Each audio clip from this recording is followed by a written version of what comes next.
Imagine scrolling through your phone and seeing a headline that says, quote and unquote, new studies proves that chocolate cures stress. Would you believe it immediately or would you stop and ask few questions? That moment of asking few questions is what critical thinking is about. As Richard Paul once said, quote and unquote, critical thinking is thinking about your thinking. Critical thinking isn't about being negative or arguing about everything you hear. It's about asking thoughtful questions, analyzing information, and using logic to make informed decisions. In the next few minutes, we will explore what critical thinking really means, why it's such an important skill in everyday life, and 3 practical ways you can start thinking more critically. Have you ever wondered why scholars and policymakers insist that critical thinking is essential to development? Well, scholars highlight that general economic growth alone does not guarantee the welfare of a nation's citizens. Tailored developmental policies are essential to ensure fair distribution of a nation's resources, addressing vulnerabilities in marginalized communities, and ensuring systematic progress. The necessity of development is driven by a few core arguments. Let's get into it. Poverty reduction and human welfare. Well, economists and development scholars emphasize that development is primarily about people. They say that it focuses on the Human Development Index. What do I mean by Human Development Index? Well, they are measures that are used to assess how a country grows economically, and they come in 3 dimensions, which is the health, education, and the income. By expanding these areas, governments can highly increase individuals' freedom and civic participation. Critical thinking is the ability to think carefully, analyze facts, and make informed decisions. It is essential for development because it strengthens institutions and promotes fair and social economies. When people think critically, they make better decisions, reduce corruption, and improve accountability. It also encourages innovation, helping solve problems in education, healthcare, businesses, and government. Critical thinking promotes equality by ensuring fairness and equal opportunities for everyone. Economically, it supports job creation, reduces poverty, and encourages sustainable growth. Overall, critical thinking helps build stronger institutions, better governance, and more prosperous and fair society. Well, I would like to talk about cognitive and psychological barriers. Cognitive and psychological barriers are internal obstacles that distort how we perceive, learn, and make decisions. They often lead to irrational or flawed judgments. Here are some key barriers of it. 1. Confirmation bias. We favor information that we believe to be true and ignores evidence that contradicts it. 2. Dunning-Kruger effect. People with little knowledge or skill in an area tends to overestimate their ability because they lack the awareness to see their mistakes. How to overcome these key barriers? Awareness comes first. To reduce these key barriers, 1. Seek disconfirming evidence. Actively look for data that could prove you wrong, not just data that proves you right. 2.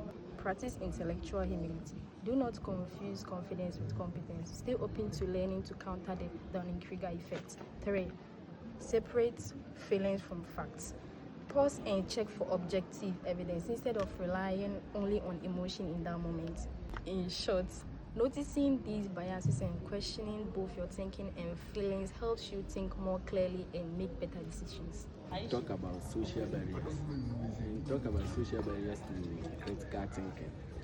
This occurs when people allow social influence to shape their thinking instead of analyzing information independently. These barriers include authority difference. When we talk about authority difference, this is when people accept the opinions of leaders, teachers, and parents without questioning or evaluating the evidence. Social conformity. When we talk about social conformity, this occurs when people follow the belief or actions of a group to fit in, even if they personally think the group is wrong. Echo chambers. When I talk about echo chambers, these are environments where people only hear different opinions that agree with their own, limiting exposure to different viewpoints.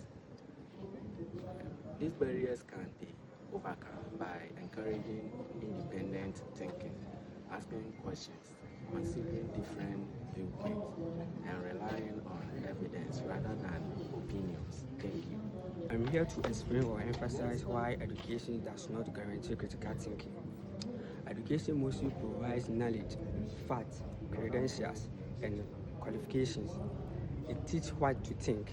Critical thinking is a skill and mindset that involves analyzing, questioning, evaluating evidence, and reasoning independently how to think. I will pause here for my colleague to give us few points about what I've said. I'm here to add some few points to what my brother just said about why education does not guarantee critical thinking. When we talk of openness to discrimination, it means the willingness to seek, accept, and fairly weight evidence that contradicts your beliefs, assumptions, or opinions, and to revise your views when facts prove wrong. I would like to add more. True learning as awakening, a shift from collecting facts, grades, or credentials to gaining deeper insight, self-awareness, and understanding of limits. Thank you. Okay, so for my part of this presentation, I'm going to be talking about pathways forward and also proposing some practical solutions to strengthen critical thinking through educational reforms, Socratic methods, and teacher empowerment. So about the pathways forward. Cultivating genuine critical thinking requires transitioning education from route memorization to active analysis and fostering societal environments that values continuous inquiry. So about the proposal of the practical solutions. 1. Educational reforms. This talks about the reshaping of the classroom to build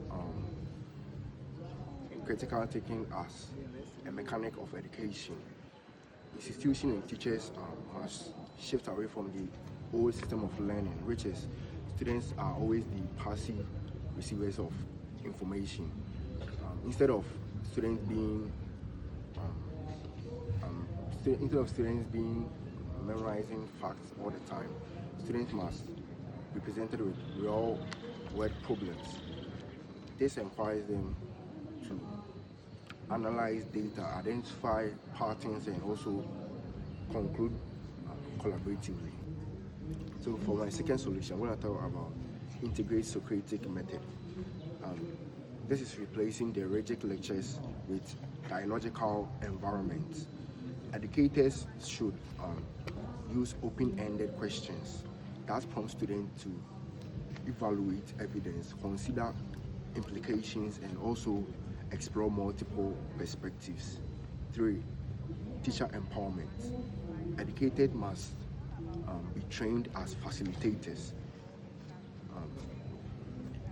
Professional development must provide teachers with the necessary tools to model analytical thinking and create inclusive, culturally flexible environments as a whole.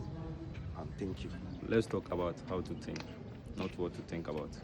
Critical thinking is making a smart, evidence-based judgment. It's more than just summarizing. It means spotting biases, checking if facts are true, and thinking through what happens next.